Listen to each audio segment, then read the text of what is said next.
This has always been a challenging Holy Day season. More so to us now that we have matured in it. The challenges become more. And the old ones are still there, but we have accustomed ourselves to them now. We don't make old mistakes that we used to make, like eating a donut or something like that. There are greater challenges now.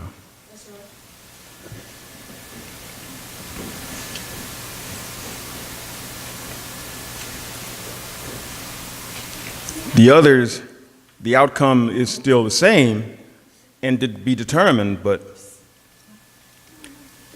anyway,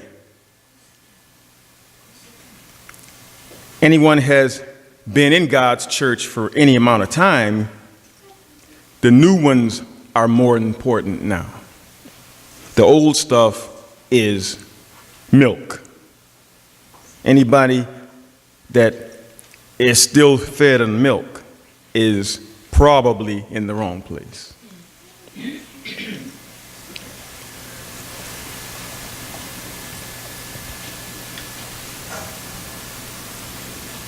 As sad as it is to say that, many in this age have abandoned the faith and replaced it with other things.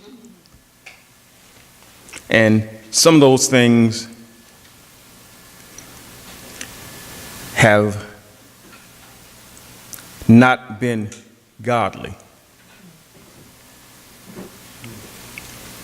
Whatever they happen to be for us all, and we all have them in one way or another, but we must each learn how to deal with our faith and balance our lives in such a way that our faith is the central feature in our lives.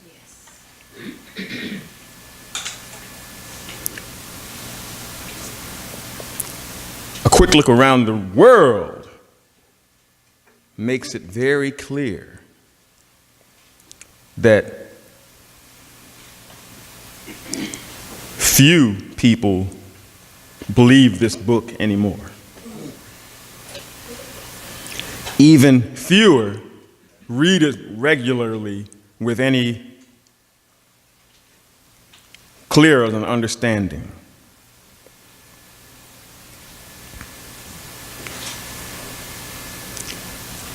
Even believers trust more in the world nowadays than the word of Elohim.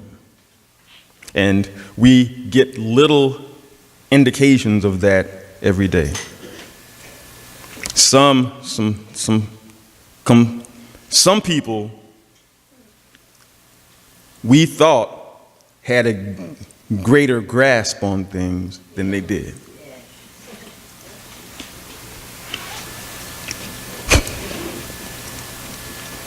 And again, this attitude is not new. It is an old affliction. We simply believe it's new because we've not seen it fully emerge in our lifetimes. We simply believe and assume everyone else does too. Assumption time is over. You have to have proof now.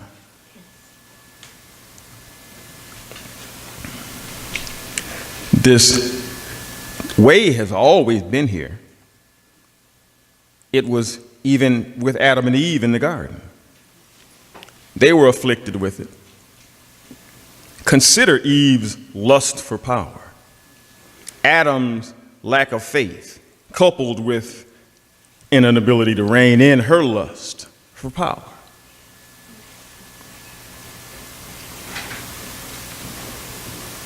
And for him, that was the fall of all things, because he was in charge. Whatever they say nowadays, he left himself. Yahweh left him in charge.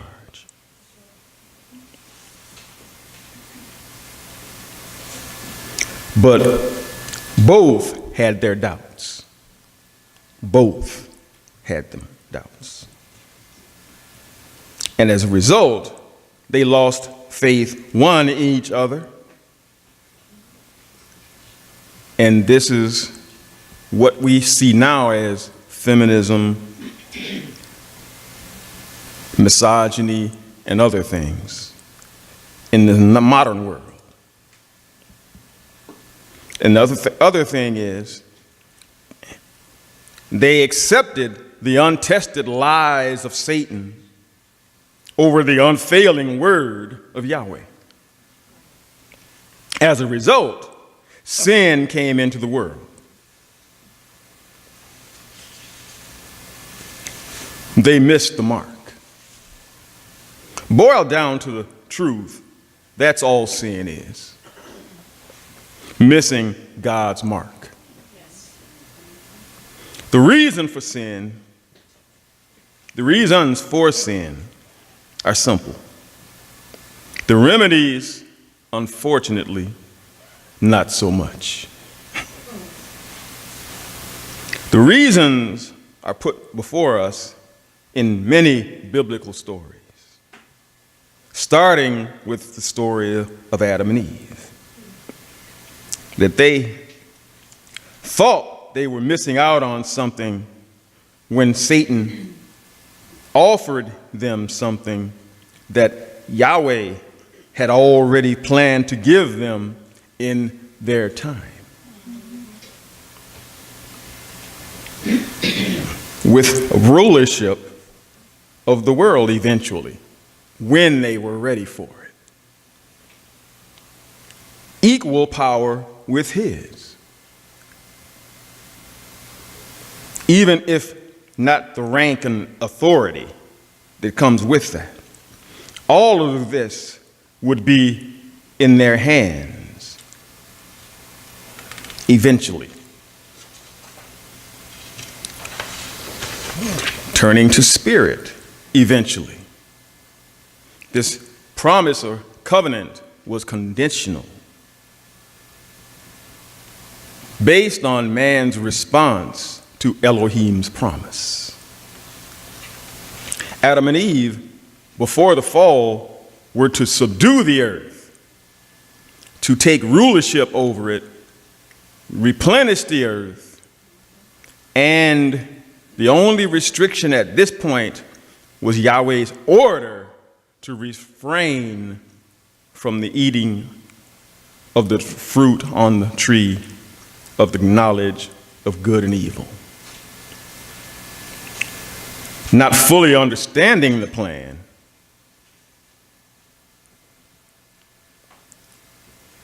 both rebelled and disobeyed Yahweh and died spiritually, although they didn't know it yet when this happened. They lost that thing that they most coveted, rulership of the earth. Jumping the gun. Haven't you ever lost your place in line and then got back in line and the person, no. That's what happened here on a celestial level.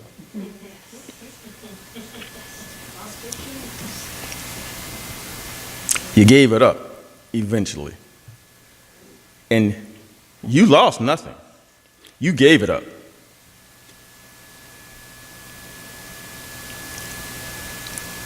Not even fully understanding yet the full plan. They lost it to Satan.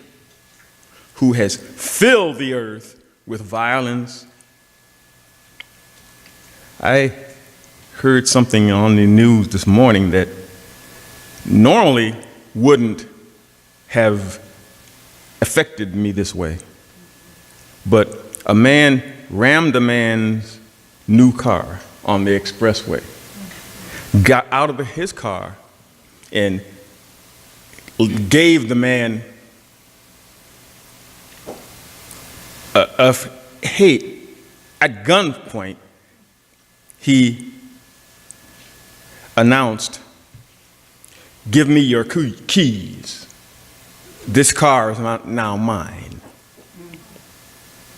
And he gave him two things. He served up from the 38 he had in his lap. He shot the man twice and instantly killed him. Hey, don't feel bad about that. The man got what he asked for. And he expected that. He didn't say anything on the way to the hospital, but he died on the way to the hospital. But that's something that you learn here. Don't do the crime unless you can do the time. And sometimes that time is endless. This doesn't happen very often, but now you all have to go out there on the street and you won't encounter him. You might encounter somebody else, and those who think will think before they do that again. This is the world we live in.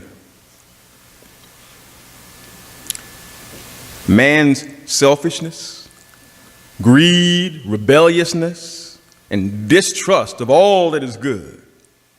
Satan, with little effort, led Korah and Dathan to plant seeds of doubt into the children of Israel. While Moses went up to Sinai to receive the law from Yahweh, Aaron gave in as Adam did, relented to the rebels, and directed them to build a golden calf.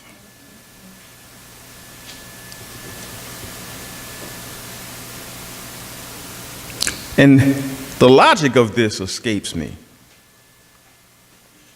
They came in with a mighty God, and this was their pet God. As we will see, this was not the end of their rebelliousness. It honestly hadn't ended even to this day. They, last week, again,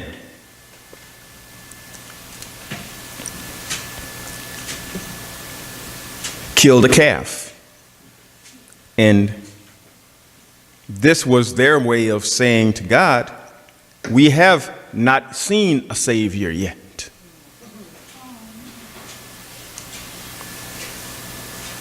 That's what they were saying, that the world, let them do it. They don't know any better. The day before, they had all done it on Sunday. And some don't know what that means, but somebody will tell you. Somebody will tell you. In some way, they will tell you. But Our minds don't naturally wrap around this thing when we hear it. Once we hear it, we mentally reject it because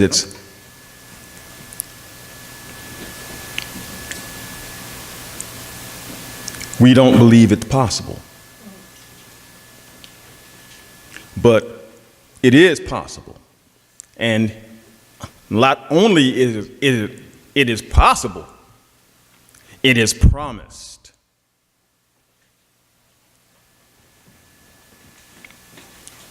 The plan is our subject today and our title: to make permanent what is now temporary. From the dawn of creation, God's ultimate plan has been to create a family, an eternal family. That's the first trip point right there. We don't believe in anything being eternal because that's not what we see in here. Everything has an end. But the kingdom of God will have no end.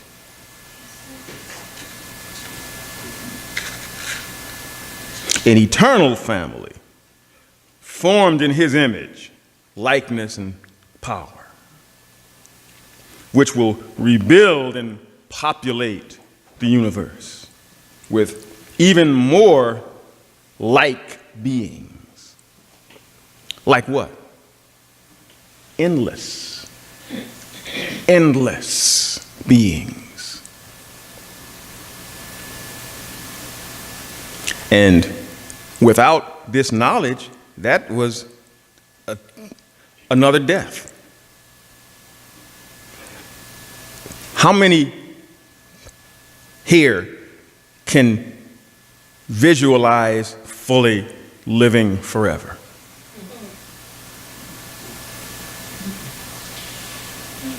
That's about right. That's about right. That's what I expected. And now, how many of you, after seeing those results, still wonder how so many don't get this? Get it now, don't you? And that's why I don't throw anybody away. That's why I will make a little distance from you while you sort that thing out. But I don't throw anybody away. Then that's why. From the dawn of creation, the ultimate plan has been to form all of us into his image, his likeness, and finally, his power. A reign that will never end and feature none of the flawed, self-motivated features of man's rule here on earth.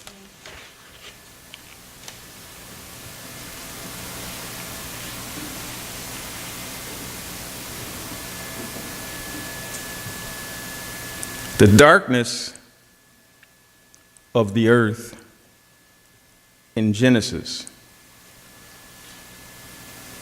Go there. Genesis 1 and 2. The earth was without form and void, and darkness was upon the face of the deep.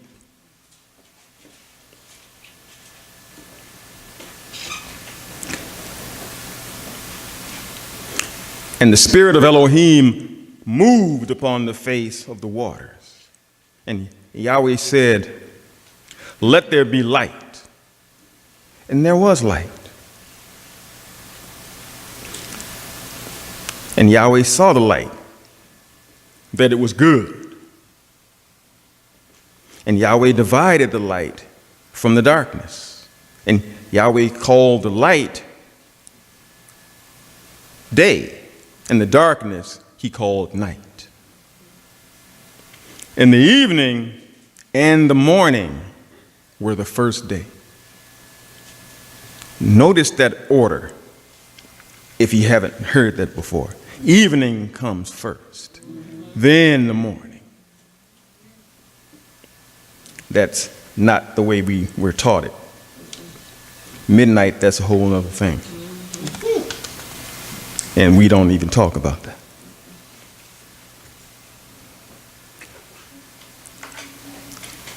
A few things to understand. First of all, this is not the true beginning of the book. The true beginning of the book is the same story, but a few details that we don't have here. John, the first chapter, the first verse.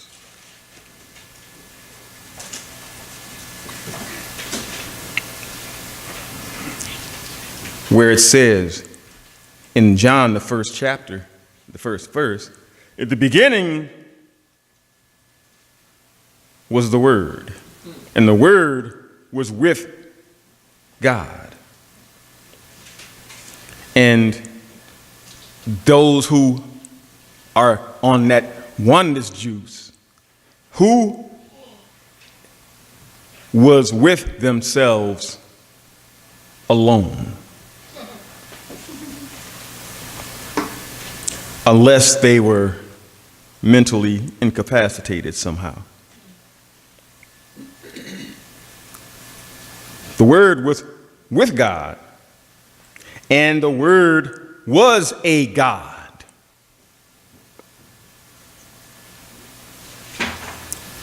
The same was in the beginning with God. Oh, that was a mistake. Oh, no. He said it 3 times. It wasn't a mistake. In the beginning was the Word, and the Word was with God. That's 2 beings. Not 3, 2. And the Word was God. The same was in the beginning with God. The same was in the beginning with God. All things were made by him. Without him was not made anything that was made. In him was life, and the light of men. And the light shined in the darkness, and the darkness comprehended it not. And they still don't. That darkness being the rebellion of Satan. What we see in Genesis 1:2 is the result of Satan's initial rebellion against Elohim. And its resultant tohu and bohu, or chaos on the earth, confusion on the earth.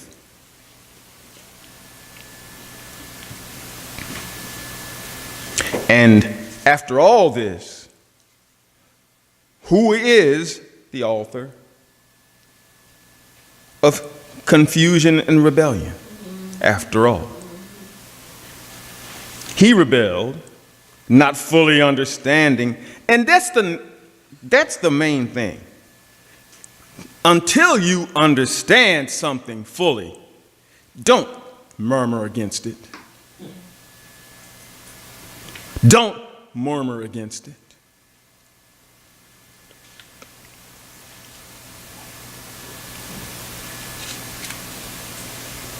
He rebelled, not fully understanding the plan, but was to come into it later. But he butted the line and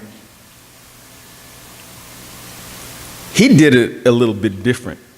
The person ahead of him in line, he tapped them on the shoulder, and they looked around, and he was back in front again. Tricky little devil, huh?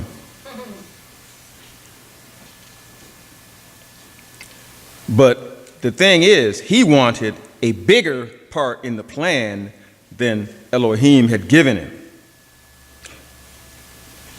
Wanting to have controlling power in the plan, and still not understanding what the whole entirety of the plan will be. And that, to me, is that guy that goes to the room in hell and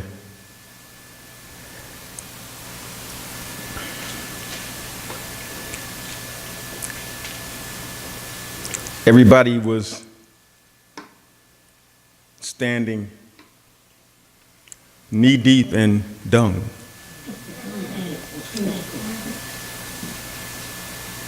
And the newbies came in, and the other room was fire everywhere. And other room over there, there was fire everywhere. And then they looked in there in the room with the guys that were standing knee-deep in dung. And hey, that's a plan. I can do that for the rest of my life. And then they went in with the others. And Satan said, lunchtime is over, back on your heads. Know the whole plan before you engage in it fully.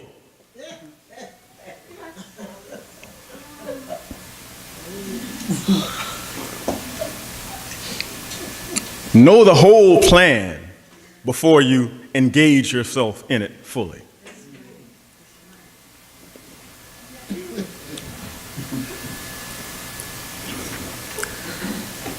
It has always been our understanding that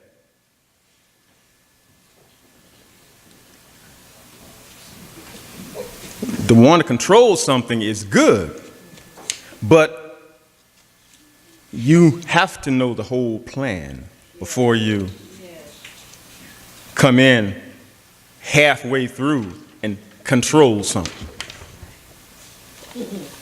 And it's get deep sometimes, and you don't. Yet, the Eternal has allowed Satan to influence all of man's actions on plans on the earth in order to prove conclusively in his chosen time of judgment to all the world what all of this sin and chaos has come from. That guy over there. And the one that continually jumps the gun. Continually, he jumps the gun.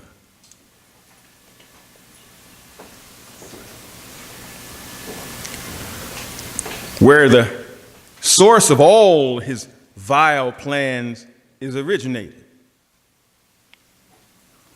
All who have ever lived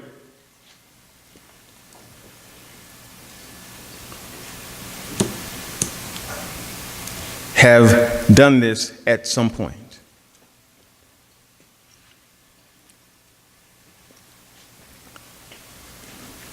Mankind is incapable of governing himself fairly. They look a little bit different. I won't treat them the same. They are a little short. They won't treat them the same. They a little tall. They don't treat them the same. And a million other ways that have nothing to do with in your heart. within your heart. And this is mankind's way of ruling. Everybody does it now, some way or another. Somebody says, I was born this way. And that's proven in the book to be a lie, but people believe it because those people have money. A lot more than we have.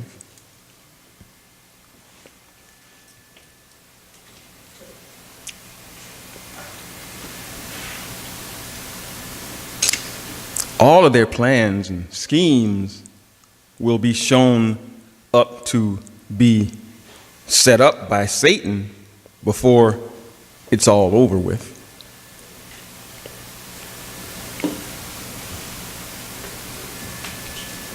And some say that they will rule with him. And the dust clears, and who's on top? Satan. But the Father knew this. He had observed it in us from the beginning. He'd seen it in Satan from the beginning. Should go through every instance in the Bible. But there are a few that crystallize everything, and we'll go through them.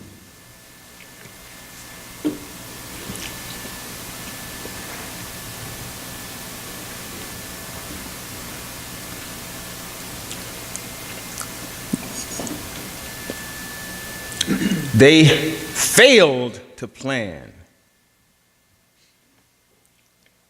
clearly when Moses went onto the mountain, but they always failed to plan because their plan limited all power onto themselves. Dathan, Korah, Abiram. Find this in Exodus, the 32nd chapter, the first verse.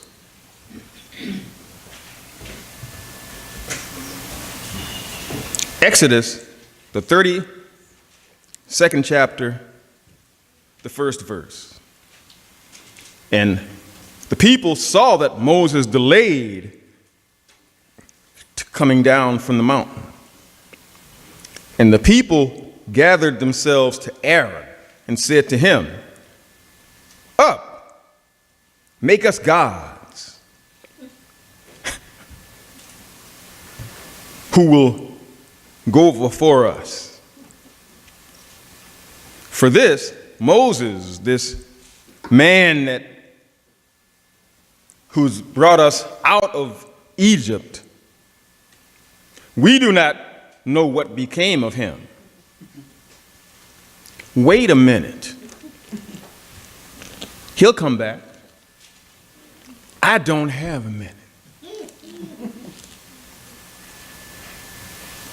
And he said to them, "Break off the golden earrings which are in the ears of your wives and your sons and your daughters, and bring them to me." And all the people broke off the earrings of their loved ones, and which had them in their ears, and brought them all to Aaron. And he took them in his hand, and he fashioned them with an engraving tool, and made it into a golden calf.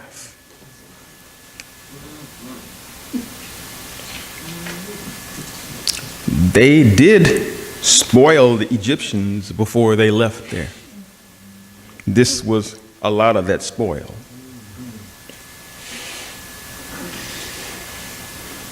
And he made them these, and made it a golden calf. And he said to them, "These are your gods, O Israel, who brought you up out of the land of Egypt." And when Aaron saw, he built an altar before it. And Aaron's proclamation was that tomorrow is a feast to Yahweh. What? Big nerve. Big nerve. Surely Aaron knew that this was wrong. He had to know. The Israelites could not have been so ignorant to think that this calf had brought them out of Egypt. But that wasn't the plan, was it? To control was the plan. And wasn't the plan of the people. That was the plan of Korah and Dathan and Abiram more than anyone else.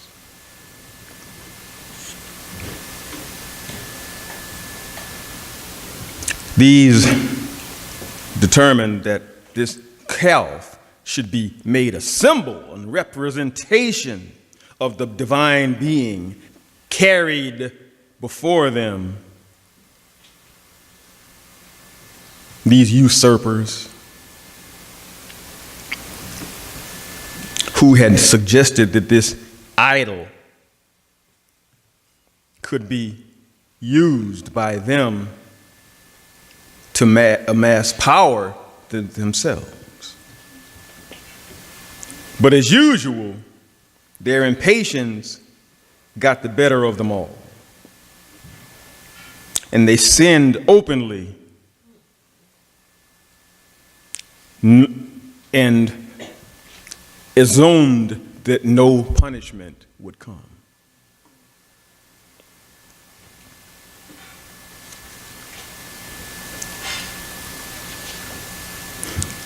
Exodus, the 22nd chapter, the 6th verse.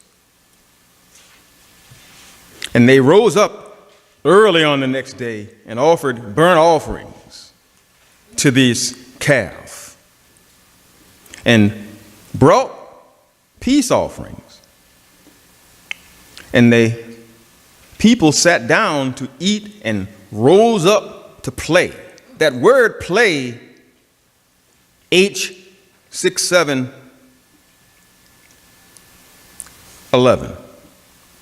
Sokak. That's Hebrew. It says something else in English. And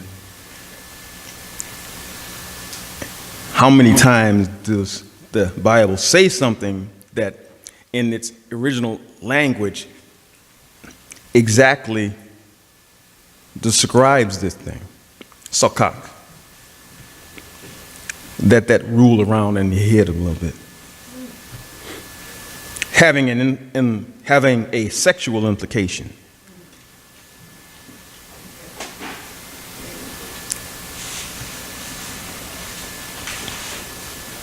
To dance and sing, and they exposed themselves to this sin of the Egyptians by the worshiping of their apis, or ox.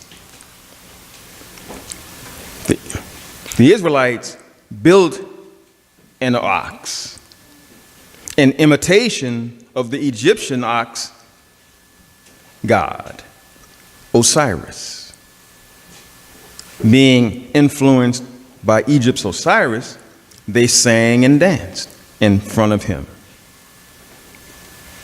and did what the Egyptians did in front of their god, was Osiris.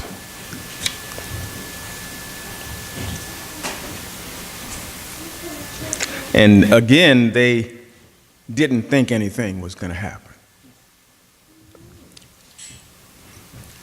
Verse 7, and Yahweh said to Moses, go down, get you down to your people.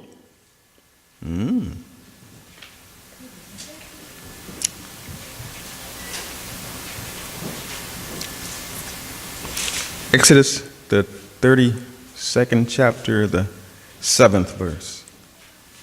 And Yahweh said to Moses, go down, get you down to your people, whom you brought out of the land of Egypt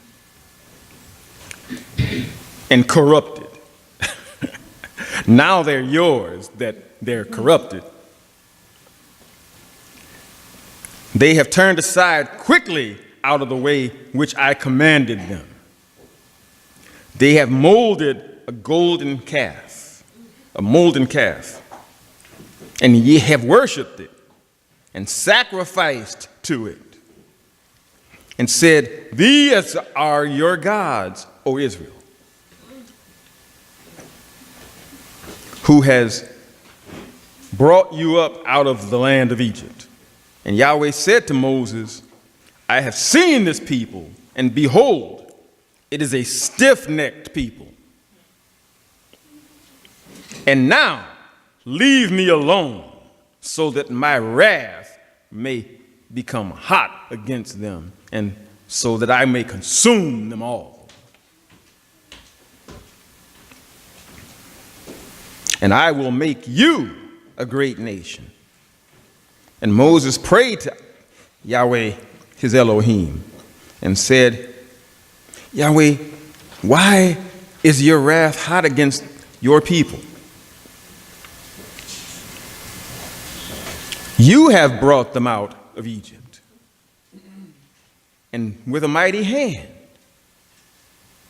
ready again to destroy the Israelites. Moses calmed Yahweh down and convinced him not to destroy them for their sin.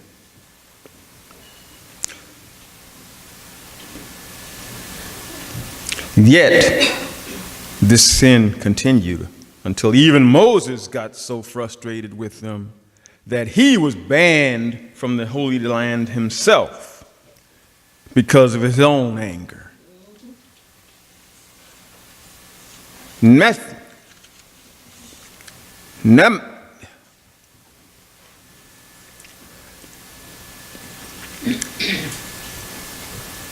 Numbers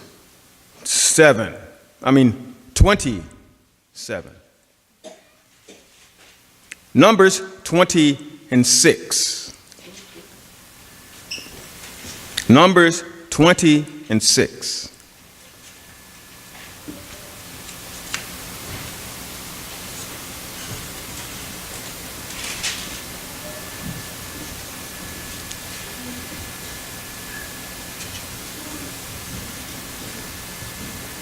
And Moses and Aaron went from the presence of the assembly, the door,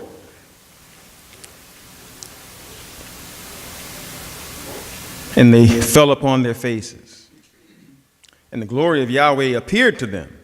And Yahweh spoke to Moses, saying, take the rod and gather the assembly to you, you and Aaron your brother, and speak to the rock before their eyes.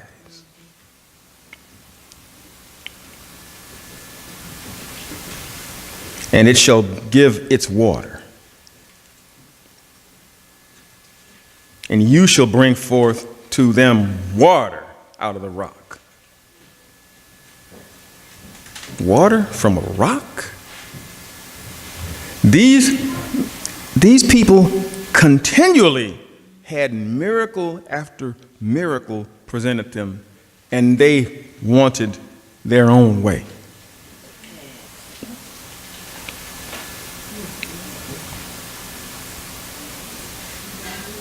And Moses took the rod from Yahweh as he commanded him, and Moses and Aaron gathered the congregation together before the rock. And he said to them, "Hear, you rebels, must we bring water out of the rock for you?" And Moses lifted up his hand and he struck the rock twice. And water came out plentifully. And the congregation and their animals drank.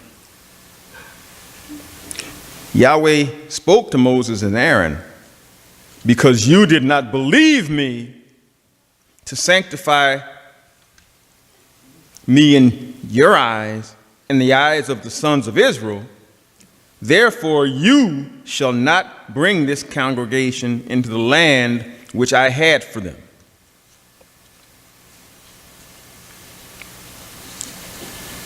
A closer examination of this event reveals something of the offense that truly was punishable by death. But Yahweh was merciful by letting Moses live as long as he did.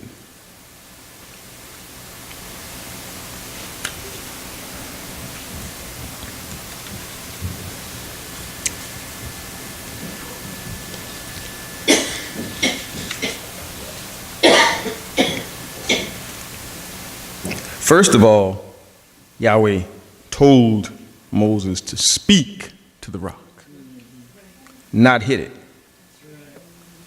This answer to this event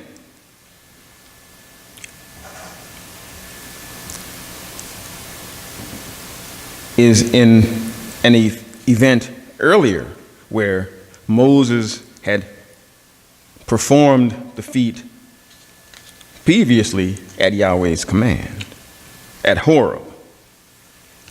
Exodus, the 17th chapter, the first verse.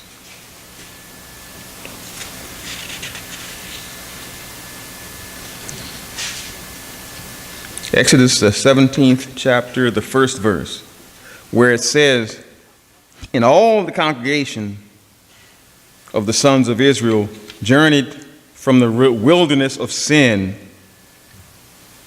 after their journeys, according to the command of Yahweh, and pitched in Rephidim. There was no water for the people to drink. And the people wrangled with Moses. 'Give us water to drink, Moses.' And Moses said to them, 'Why do you wrangle with me? Why do you tempt Yahweh?' And the people thirsted there for water. And then the people murmured against Moses and said this, 'Why is this that you brought us out of Egypt to kill us and our cattle and our sons with thirst?'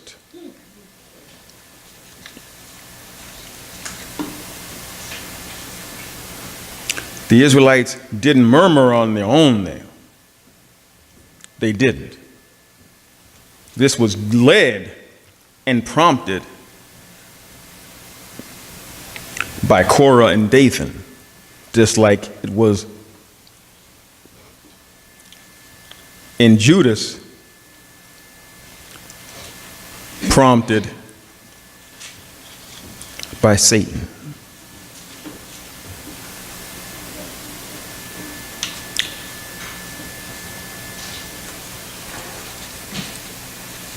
Moses, verse 4 says, "And Moses cried to Yahweh, saying, 'What shall I do to this people?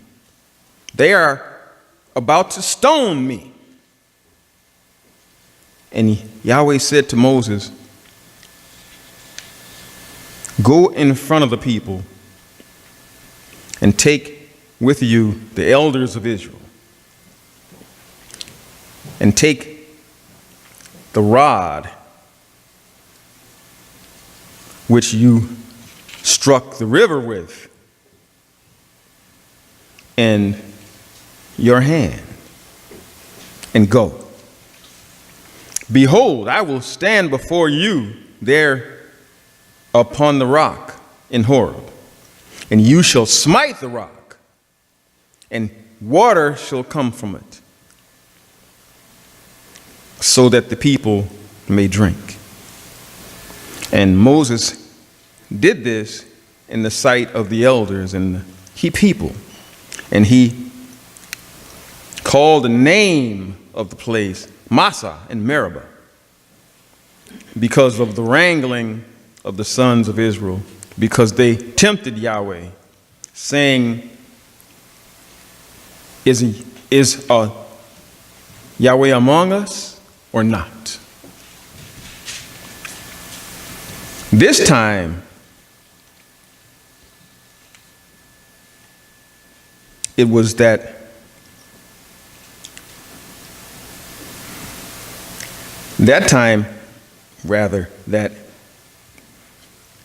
they did not chide Moses, but they tempted him, saying, Yahweh, is he here or not?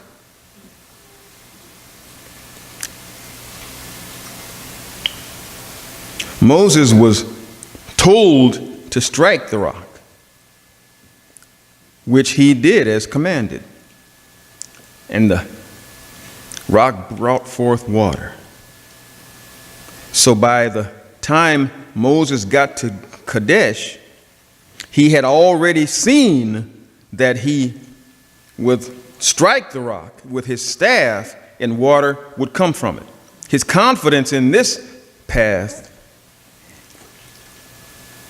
was already there. The doubt came when his words alone would bring forth water. For this disobedience,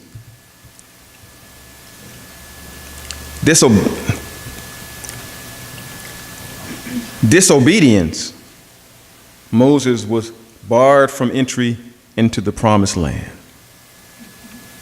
From his frustration,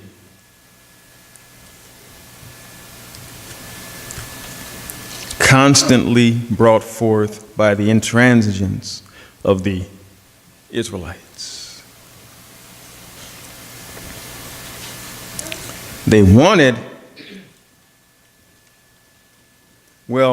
thought they wanted to go back to Israel. To go back to Egypt. But was it really their way? Or was it the way of Korah and Dathan? Did they really prefer the rigors of slavery to Egypt to freedom in their own land? No. Man's weakness in the face of satanic manipulation is constant. It is most likely that this was the plan of those who originally hatched this plan, Korah and Dathan of Abiram.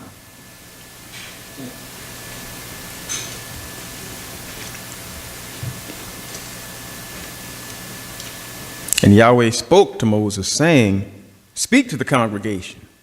Get away from the tents of Korah and Dathan and Abiram. And Moses rose up and went to the Dathan and Abiram, and the elders of Israel followed him. And he spoke to them, congregation, saying, I pray you, get away from the tents of these wicked men and touch nothing of theirs, lest you be destroyed in all their sins. Moses knew what happened. And since Moses knew what happened, Yahweh knew what happened too. 27. So they got away from the tent of Korah, Dathan, and Abiram on every side, and Dathan and Abiram came out and stood in the door of their tents. Bold. Most of these types are bold. No one cowers in leadership.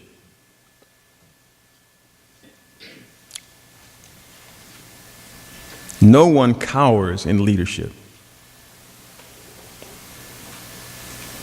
But sometimes they wish they had.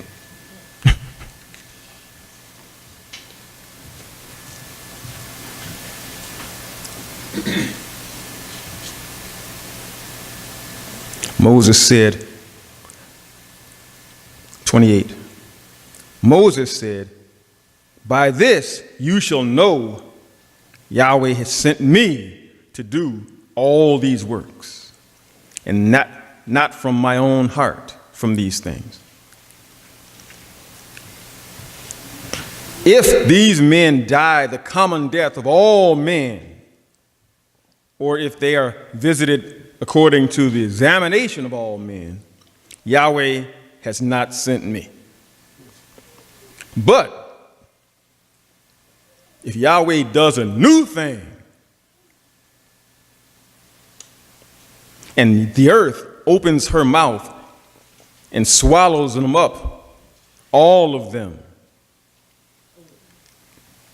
all that they have with them, and it all goes down alive into the pit, then you shall understand that these men have provoked Yahweh."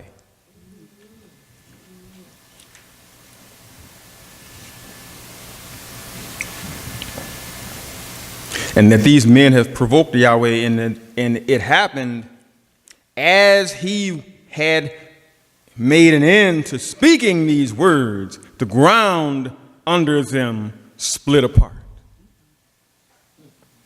And the earth opened her mouth and swallowed them up and their goods.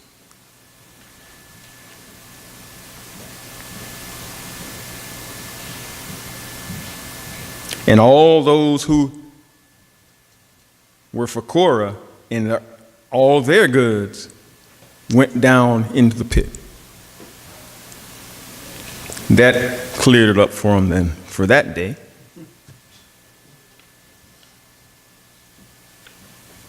These stories are lessons. Yahweh is merciful to the repentant. Rebels will die. In judgment here as in the wilderness later.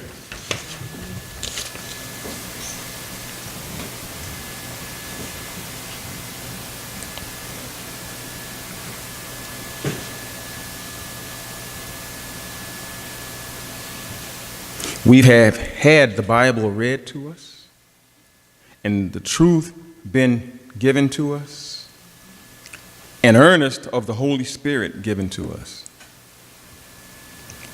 And this is more than these men had. Some still doubt this. Still doubt it.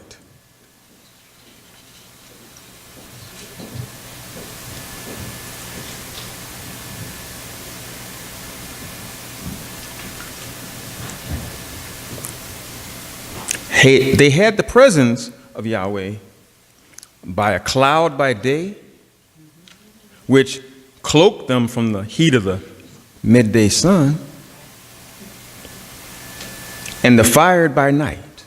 The fire warmed them at night against the cool of the desert heat. the cool of the night in the desert.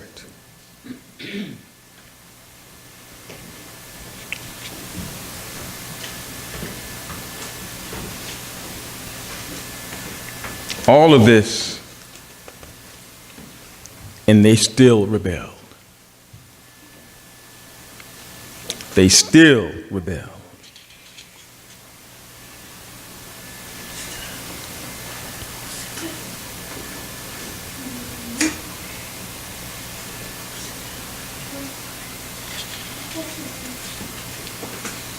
And some say the Pharisees didn't know either.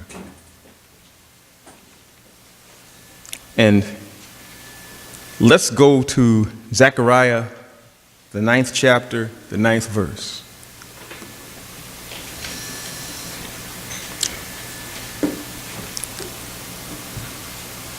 Rejoice greatly, O daughter of Zion. Shout aloud, O daughter of Jerusalem. Your king, behold, is coming on. Behold, your king is coming to you. Righteous and having salvation is he. Humbled and mounted on a colt or a donkey, the foal of a donkey is he.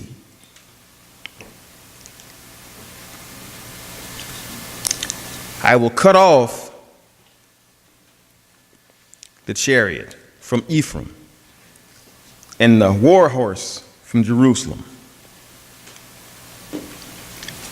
and the battle bow shall be cut off,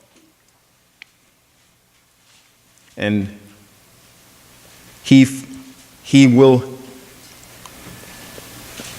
speak not peace for the nations. His rule shall be from sea to sea.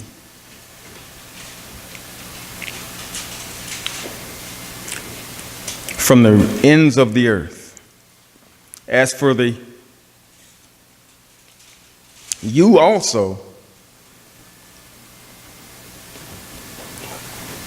because of the blood of the covenant with you, I will set your prisoners free from the water pit.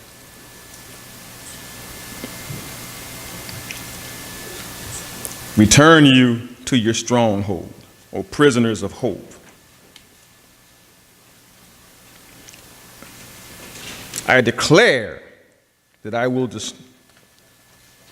restore to you double what you have.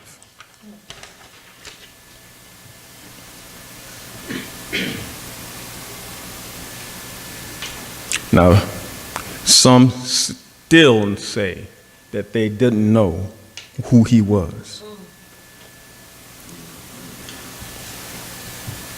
Here in Mark, the 11th chapter, the 1st verse, is the same thing that you saw in Zechariah.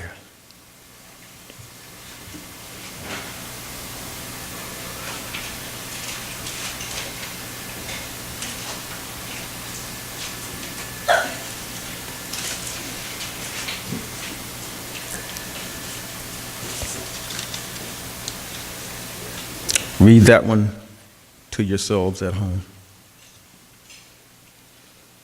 It reads exactly the same as Zechariah, which means they knew.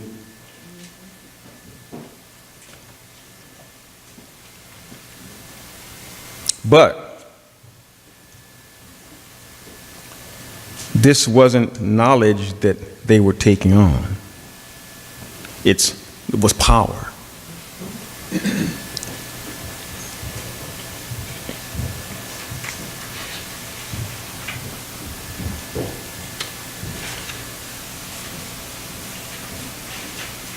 John, the 11th chapter, the 48th verse, says it all. If we let him alone this way, all will believe him. And the Romans will come and take our place and our nation away. Fascinating.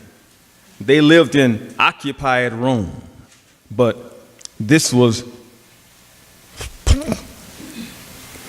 their place,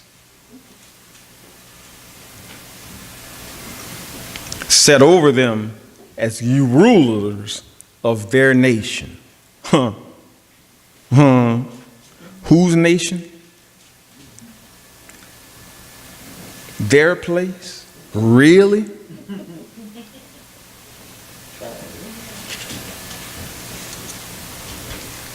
"49. And one of them, Caiaphas, being the high priest of that year, saying to them, 'You do not know anything at all, nor do you consider that it is expedient for us that this man should die for the people.'" For who? The people or you?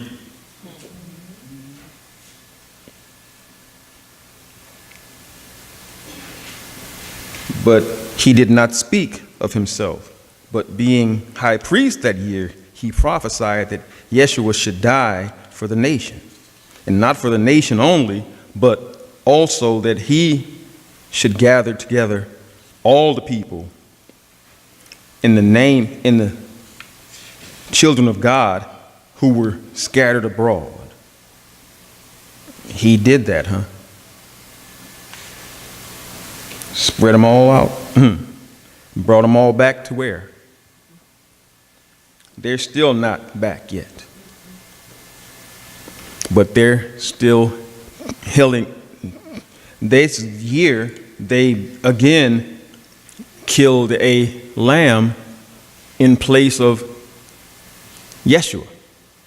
Again, proving that they still don't believe he's their Messiah.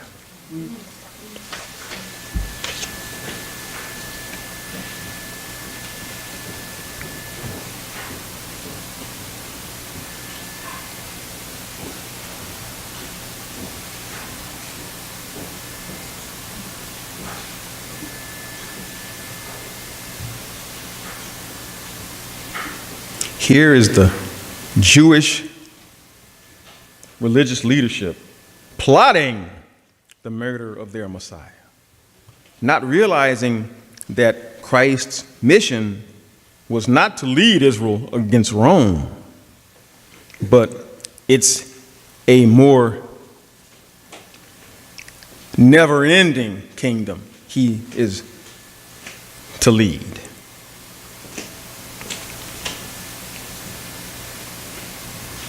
Back on their heads again, so to speak. And they did it keeping the little bit of freedom that they had for themselves. All their people were through the Romans' leadership.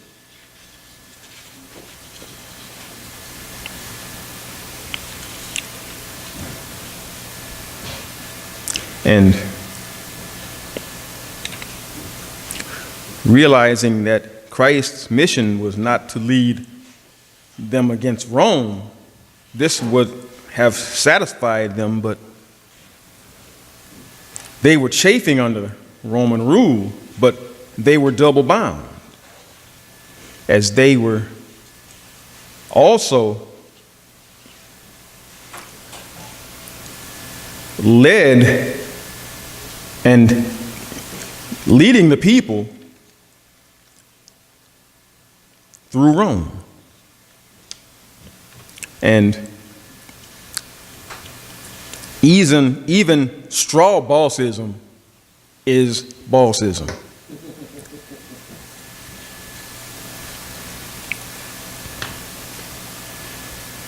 The others thought they were leaders, but didn't see the whole picture.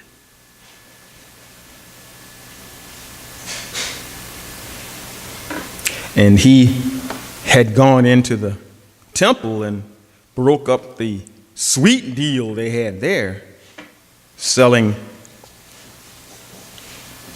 lambs and goats and such for a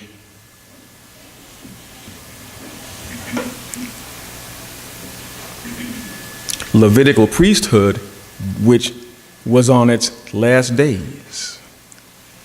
They didn't know that either. Standing on their heads on a, so to speak.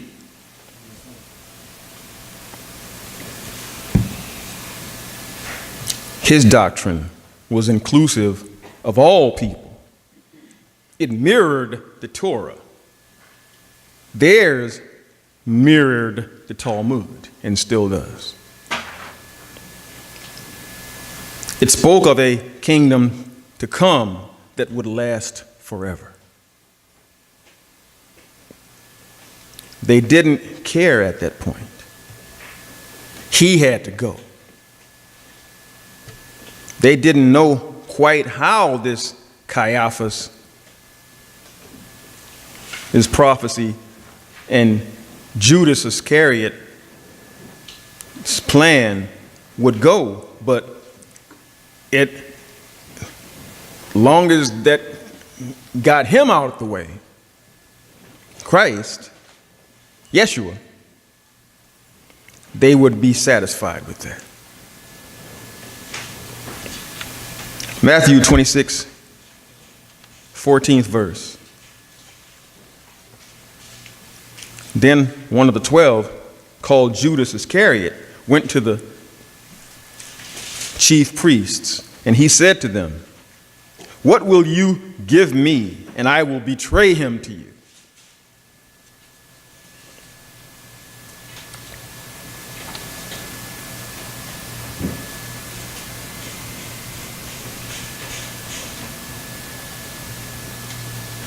And they appointed him 30 pieces of silver. And from that time, he sought opportunity to betray him, and he did.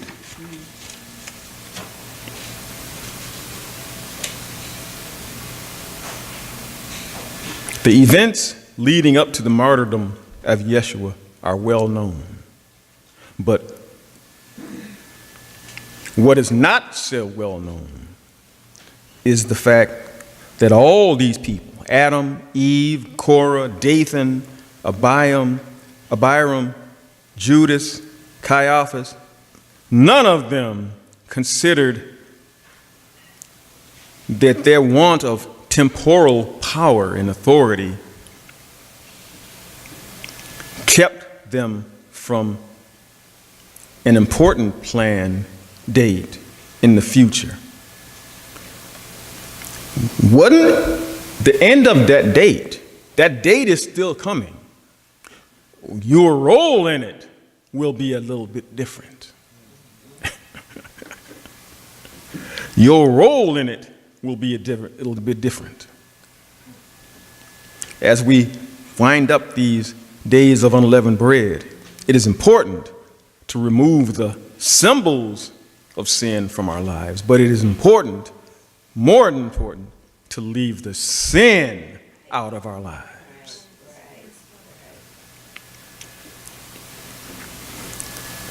The world has become more vicious, less caring, and true faith is waning. 80% of U.S. citizens claim some belief in God. And no one prays in schools anymore. What God do they attribute to this? Somebody is lying.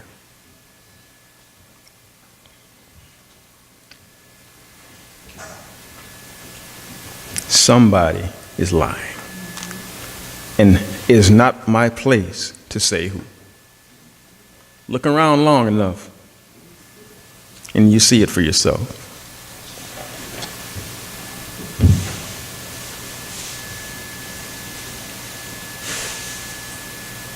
Pray for a deeper understanding of this word, for the ability to use it effectively in our lives.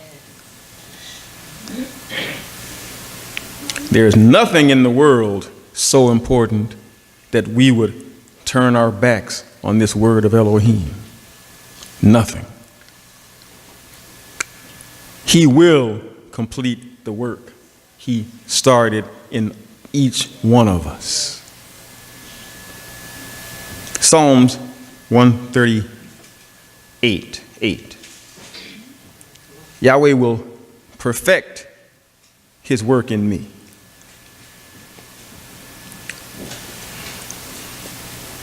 Your work, O Yahweh, endures forever. Do not forsake the work of your own hands. Philippians 1:6. Again, be confident in this very thing. He who has began a good work in you will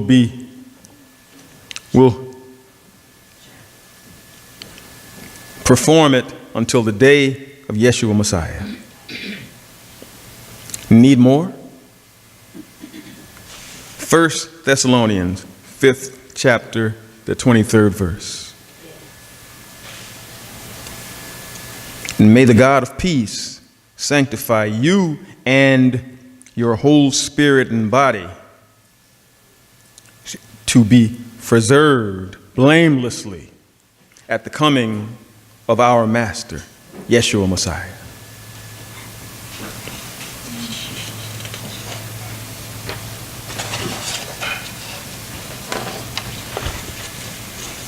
Let's eat. Praise him. Amen.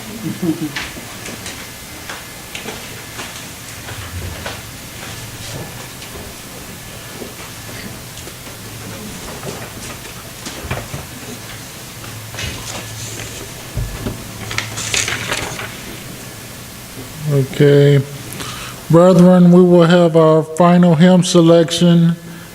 Sister Rashida Curtis will lead us in that hymn. Following that, we will have our closing prayer by Pastor Curtis, and he will ask for the blessing upon our meal.